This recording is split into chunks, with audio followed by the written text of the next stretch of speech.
This bulletin proudly brought to you in association with Alex Campbell's Menswear.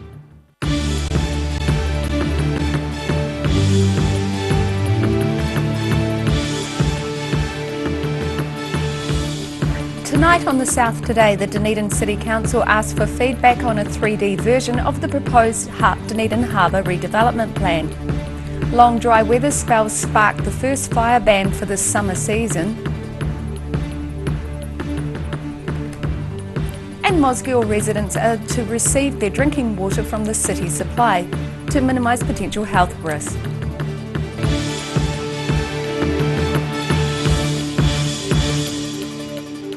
Kia ora, good evening, I'm Melissa Barton. Damien van Brandenburg's 3D vision for Dunedin's waterfront is on public display at Toitū Otago Settlers Museum from tomorrow. Van Brandenburg says it's an opportunity for the public to give their feedback on the proposed design. An audacious multi-million-dollar Dunedin Harbour redevelopment plan was announced last month by the Dunedin City Council. Now the council and architect Damien van Brandenburg are opening up the vision to the scrutiny of the Dunedin public, with the 3D models on display at Toitū Settlers Museum. To come in and have their say and discuss what they want to see happening down in the harbour side, and their opinion on what they think of this proposal and aspects that need to be considered further and how we can develop this further for the community. The 3D modelling has been years in the making. Van Brandenburg says despite big-scale plans not coming to fruition previously in Dunedin, he's confident he has the public's support. What's very, very important is the Marine Research Centre, because we need to further studies into marine wildlife and how we can improve the population of the fish within the oceans, how we can clean up our harbour, clean up the Otago Peninsula, and really do our best to create the best natural environment. Van Brandenburg says the proposal is less invasive than other proposals, low-rise and in keeping with the city. Public consultation is open until the end of February and feedback can be provided at the museum or at Dunedin Harbour Vision on Facebook. Roselle LeBone, The South Today. Dunedin Police would like the public's assistance to locate 16-year-old Madison Weatherall, who has been reported as missing. Southern Police say she was last seen on Saturday, December the 2nd, and is currently believed to still be in the Dunedin area. Police ask anyone with information on her whereabouts to contact the Dunedin Police Station. Fire services in Southland, Otago and Central Otago have already been busy this fire season and are picking it may get worse. Long dry spells have meant record call-outs for October and November, sparking the first prohibited fire season from this week. Sharon Rees has more. Invercargill saw its first sprinkling of rain today after an unusually long dry spell, causing difficult times for the Southern Rural Fire Service. We've had record numbers of incidents for October. The number of incidents in November are quite high as well, and we're only at the beginning of December, and yeah, the old board's getting pretty full. The Southern Rural Fire region includes both Southland and Otago, and Smith said the drying conditions and strong winds mean both provinces are in the same boat. With the amount of drying that we've had over the past couple of months, it doesn't actually take a lot to push us from moderate or high to very high to extreme. A prohibited fire season for Otago's central zone was announced on Saturday, meaning any permits that had been issued in that area were suspended, and new applications are required for anyone lighting a fire in the open air. But Smith says he hopes a total fire ban for Southland and Otago won't be necessary over the festive period. We would be affecting people that wanting to have hangings and cultural fires and that sort of thing, which is predominantly a safe activity, providing people take appropriate precautions and so on. But likewise, what we don't want to do is we don't want to have any fires that do get away over that period, because at the end of the day, it is a holiday period. We rely very highly on our volunteers, and we don't want our volunteers chasing fires all across Southland. People outside the areas affected by the prohibited fire season are being urged to continuously monitor any previous controlled burns, as strong winds tend to fan embers back to life. More information is available at fireandemergency.nz. Sharon Rees, The South Today. The New Zealand Transport Agency is advising southern motorists that this next piece of Beaumont Bridge work between Alexandra and Milton is about to begin. The New Zealand Transport Authority says drivers should expect up to 15-minute delays on State Highway 8 for the next few days. Contractors are scheduled to be working from 7 p.m. to 6 a.m. until Saturday, December the 9th. The New Zealand Transport Authority says it understands how frustrating roadworks can be and thanks drivers for their patience in the lead-in to the summer holiday period. The Dunedin City Council announced today Mosgiel residents will soon receive their drinking water from the city supply instead of from bores to minimise potential health risks. Roselle Labone has more. A media briefing was held at the Civic Centre in Dunedin today to discuss changes to Mosgiel's water supply. From December 11, residents will get their drinking water from the city supply rather than from underground bores. As we look into the future, at some point those bores might become contaminated, and the first we'd know of it is that people got sick, and that's a risk. It's a slowly increasing risk. While most of the city's water is chlorinated, the untreated bore water is used by a large area of Mosgiel. About 10,000 residents who currently use water drawn from a deep aquifer via the bores will receive treated water from the Mount Grand treatment plant. Well, we switched Mosgiel over to Town Supply before, in 2013, for a completely different set of reasons. We switched over to Town Supply and then we switched them back. For us, the system's there. We've always known that we can do it.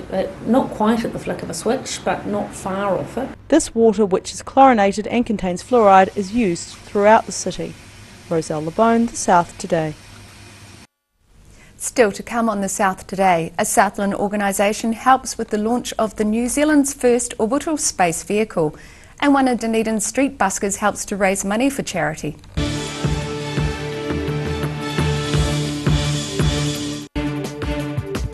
For all your news from the southern regions as it happens, go to our Facebook page. The South Today, connecting you with your community thanks to New Zealand On Air. University of Otago. Usually the atmosphere is charged with the energy of student life. But this week is the week before exams. Hey, Tane. Not now, man. I'm panicking. Come on, mate. I know just what you need. In here? No. Is this it? No. This is the place to ease your stress. Hey, Tane. Fancy a little cuddle?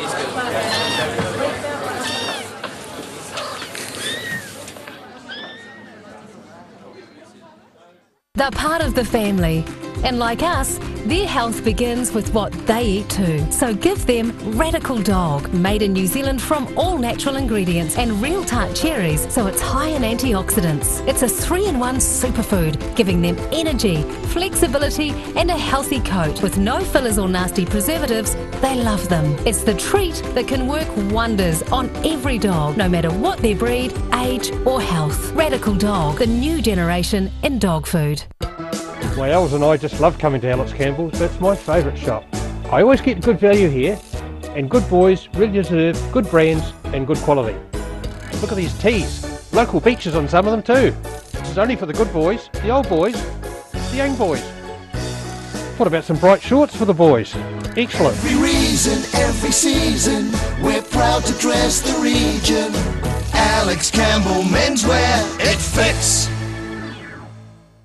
At the Otago SPCA, our role is to make sure that all animals in Dunedin and the Otago region are being looked after properly. Otago SPCA offer a haven for animals in need and adoption opportunities for the community.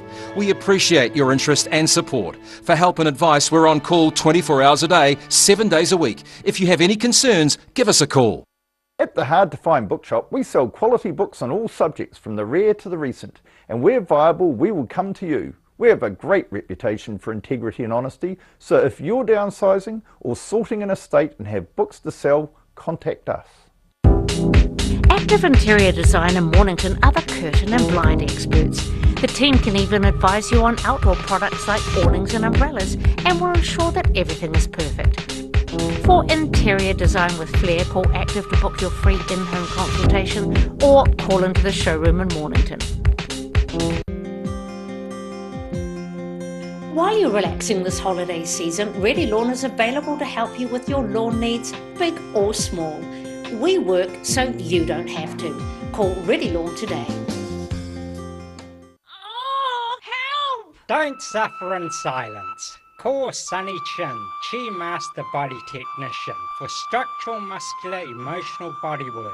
Phone 03 4250 606 for all your pain relief. Gillian's Care. They care for loved ones, families, friends and our community. At a time of bereavement, care and support makes all the difference, and Gillian's know this. They're here for you when you need it most. From advanced funeral planning to a service for your loved one, Gillian's will guide and assist you with your individual choices. Their legendary attention to detail and passion to get it right are second to none. Gillian's, caring for families in our community since 1962. Motor Trade Finance proudly brings you Rural Delivery. A look at the places and faces behind New Zealand agriculture. Tuesday evenings 8:30, repeating Saturday morning at 8 and Sunday afternoons 4:30.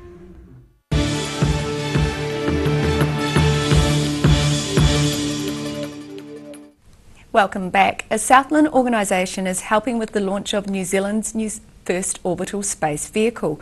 Venture Southland will be downloading important data from Rocket Lab's still testing rocket when it launches later this month. Sharon Rees has more. Robin McNeil's job is simply rocket science.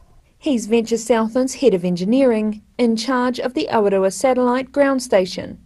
The station will collect data from Rocket Lab's latest rocket, due to launch from the Mahia Peninsula in the North Island sometime over a 9-day period from Friday. The rocket will deploy satellites over Europe and will be visible to the northwest of Invercargill, heading south to begin its second orbit of the Earth. They have to wait until the spacecraft comes back. The Earth's rotated a little bit, so they've no longer got visibility for Mahia and Chatham Islands, but we do. So we will point the antennas at the sky and get the data all the way down from the rocket as it goes over, and provides all the data of what it's been up to for the last half hour and did it actually inject the spacecraft into the right orbit. Venture Southland has been involved in space projects since 2008, when it played a similar role in the European Space Agency's Ariane 5 ATV launches. McNeil says the ground station, 11 kilometres out of Invercargill, is prime real estate to observe the spacecraft. Being as far south in New Zealand as you can practically go with fibre optic cable connectivity and electricity, that makes us really valuable, because the closer you are to the South Pole, the more polar orbiting spacecraft you get to see. Rocket Lab was founded by Invercargill-born Peter Beck. It attempted a similar launch in May, which failed to achieve orbit, but McNeil said the company will have covered all bases for its second attempt. They had a telecommunications problem, though the rocket was all going, full systems were looking perfect, and they even did the stage 2 burn. So they were very close to orbiting, but this time I'm sure they'll make it. McNeil said the mission, if successful, will be a big step towards New Zealand becoming a significant spacefaring nation. Sharon Rees, The South Today. One of Dunedin's street buskers is spending 4 weeks of his time raising money for charity. The South Today met up to find out why.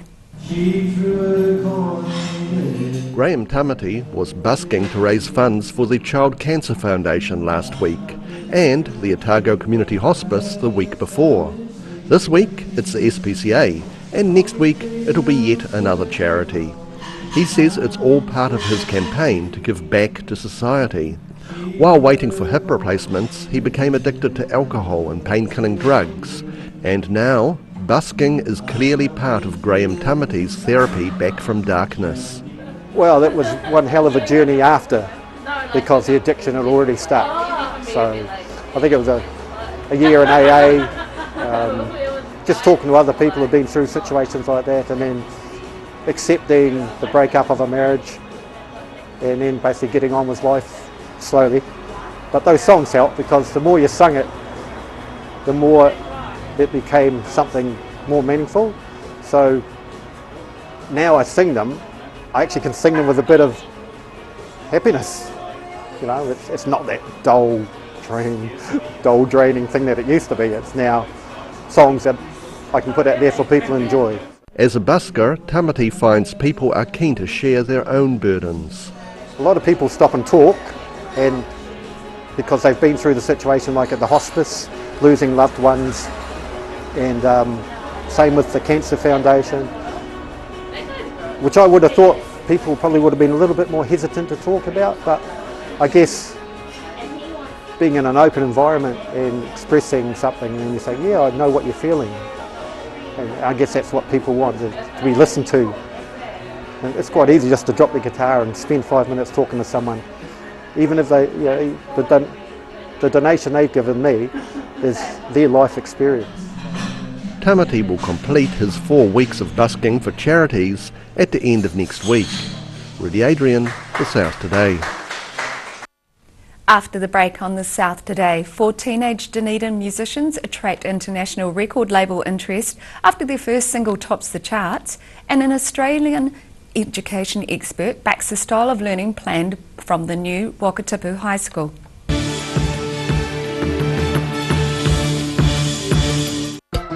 My Els and I just love coming to Alex Campbell's. That's my favourite shop. I always get good value here, and good boys really deserve good brands and good quality. Look at these tees. Local beaches on some of them too. This is only for the good boys, the old boys, the young boys. What about some bright shorts for the boys? Excellent. Every reason, every season, we're proud to dress the region. Alex Campbell Menswear, it fits. For 3 generations, the Kilpatrick family have ensured Jimmy's pies are still world famous in the South Island. Made to an old family recipe, Jimmy's pies have been one of New Zealand's traditional takeaway foods, prepared daily on the premises alongside a range of savouries, sausage rolls and cakes. Jimmy's pies are distributed throughout the lower South Island. Jimmy's pies are sure to satisfy your travelling munchies. While you're relaxing this holiday season, Ready Lawn is available to help you with your lawn needs, big or small. We work so you don't have to. Call Ready Lawn today. Gillian's Care. They care for loved ones, families, friends and our community. At a time of bereavement, care and support makes all the difference, and Gillians know this. They're here for you when you need it most.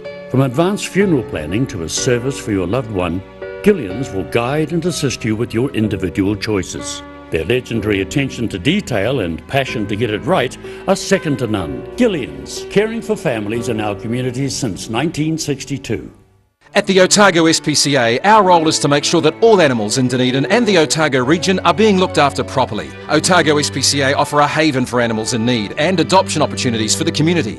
We appreciate your interest and support. For help and advice, we're on call 24 hours a day, 7 days a week. If you have any concerns, give us a call.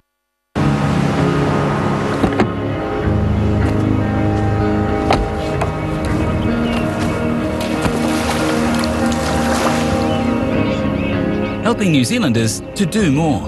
Talk to MTF today. Active Interior Design in Mornington are the curtain and blind experts. The team can even advise you on outdoor products like awnings and umbrellas, and will ensure that everything is perfect. For interior design with flair, call Active to book your free in-home consultation or call into the showroom in Mornington.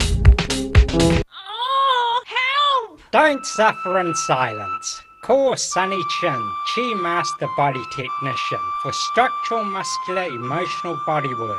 Phone 03 4250 606 for all your pain relief.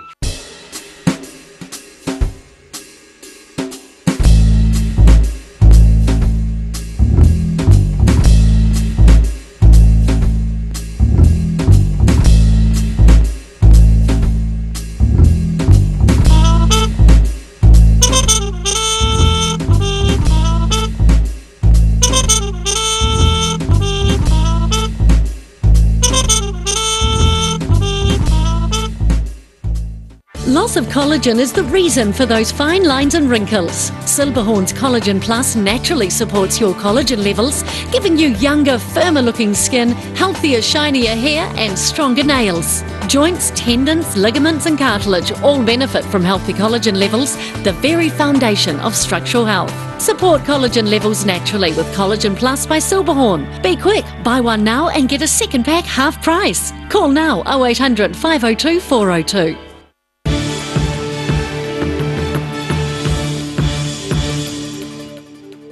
Thanks for staying with us. For teenage Dunedin musicians are attracting international record label interest after their first single release knocked a major recording artist off the top of the charts. Mosgill's Bark Like a Dog were themselves surprised to hear how well the song Tremolo did. Daryl Baser caught up with the band in the garage studio where the chart-stopping recording was made. As an old commercial once stated, they're loud but they're good. There's no room for the family car in the garage come practice room of Bark Like a Dog. Once the Mosgill band had run through a couple of songs, we lined them up against the wall and asked, a little bluntly in hindsight, how their song topped the chart last week. How in the hell did your song get number one last week?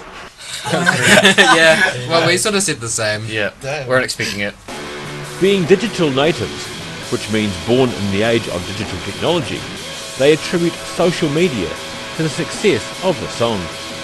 Snapchat, Instagram. I mean, one of each of our friends would then post on their Instagram and Snapchat, listen to this, and then the next person would share it, and then it just kept getting bigger and bigger and bigger. And plus, I think pretty much every person in the school has bought it so far. So, been good. Yeah, it's been good. In this lineup, the band has only been playing together for a few months, and all have very different musical influences, which come together in their songwriting. Yeah, Josh normally writes the words, and then either you or me writes the melody for the... Yeah. So I just play bass.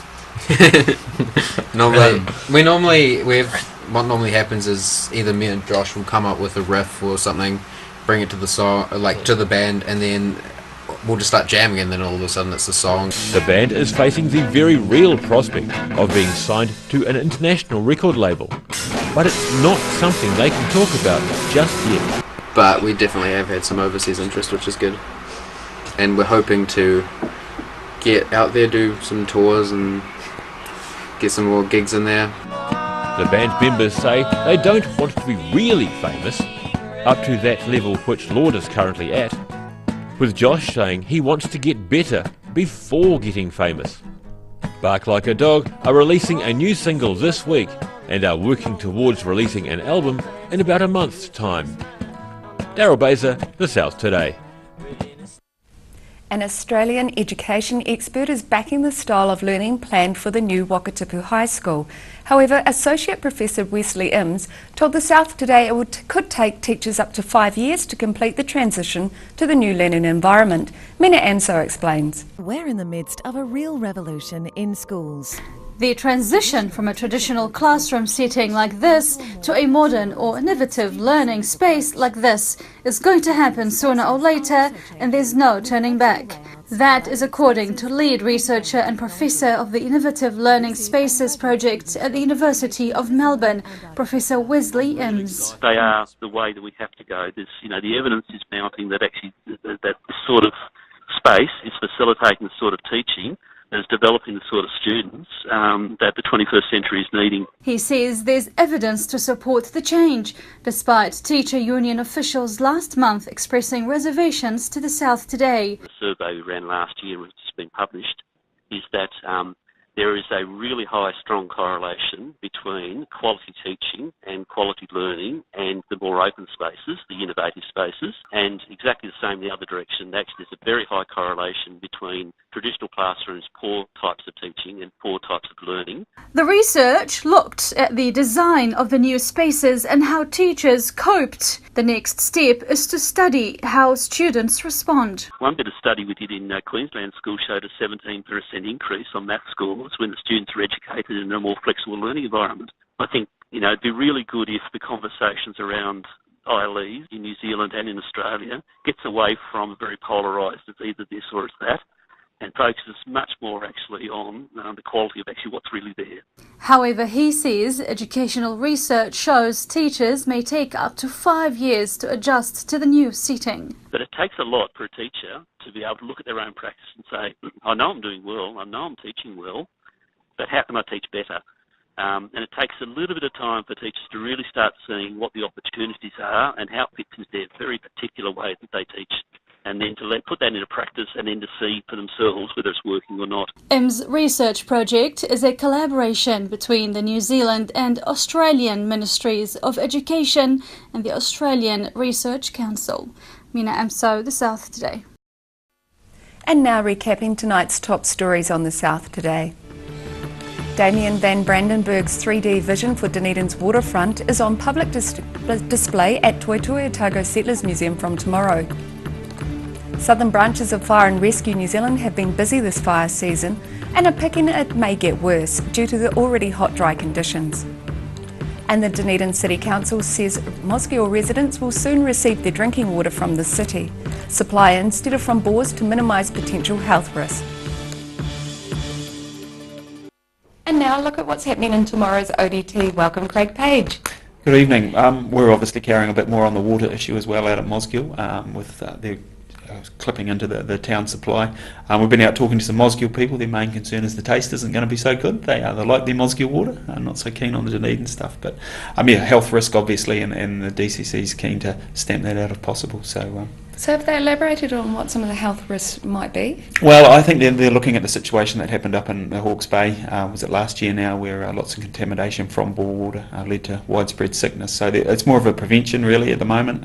Their advice was that down the track there could be some issues with the bore water being used in Mosgiel, so they thought better to get into it now before they have a problem and then have to deal with the problem. So a preemptive move. Yeah, definitely. We've also carried a story yesterday about concerns about potential algal blooms, that's hard to say, along the Otago coastline. Sea temperature rises up to 6 degrees, they're predicting with the summer being so hot at the moment. And we spoke today to Southern Clams, which of course runs the clam business out at Blueskin Bay. They've got some real concerns about that. It could devastate his business, multi-million-dollar business exporting overseas. They're monitoring it really closely. He said there's not much they can do other than testing and keep their fingers crossed. So interesting story there. Some good news out of Wanaka too, with Mount Aspiring College receiving $13 million investment from the Ministry of Education. School's grown from something like 600 to around 900 they're expecting next year at that school. They're going to be, over the next 3 years, get another 18 classrooms and refurbish 5 existing classrooms. So a huge development there, and it kind of mirrors what's going on in Wanaka, I guess, with the building and subdivisions and really the population growth up there. Yeah, it's definitely taken over. Wonderful, thank you for that. Thank you. Now for a look at what's in tomorrow's weather. This weather update is proudly brought to you by Silverhorn Sportsville. Today's southern view is taken off St Kilda Beach. Looking at the situation, an anticyclone is now mostly east of New Zealand and will bring warmer northerly airflow onto southern districts in the next few days. Expect more fine settled weather this week, but some scattered rain possible at the weekend. To the southern outlook, Balclutha, Catlins, Gore and Lumsden, you can all look forward to fine weather, light winds, fine and 20 degrees. Looking at central tomorrow, Alexandra light winds, some cloud and 21 degrees. The rest are all on for fine weather as well, with Wanaka 23, Queenstown at 22 and Tiana enjoying 20. Further north, Oamaru and Twizel can expect light northeasterlies, mostly cloudy and 18 degrees. Fine in Twizel and Marama, light winds, fine and 23. And here in Dunedin tonight, cloudy and mild with an overnight low of 11 degrees. Tomorrow remaining mostly cloudy with moderate northeasterly winds and pleasant temperatures 17 and 10, and milder on Thursday with sunny skies, fresh breezy northeasterlies 21 and 13. And in Invercargill tonight, some cloud with an overnight low of 7. Tomorrow mostly fine and sunny with pleasant temperatures, sea breezes 19 and 12, and warmer northerly winds developing on Thursday with high cloud increasing 24 and 13 degrees. And that's our news for this Tuesday. For the latest news from the Southern region, you can follow us on Facebook and at channel39.co.nz. I hope you all have a great evening. Take care. Ka kite anō.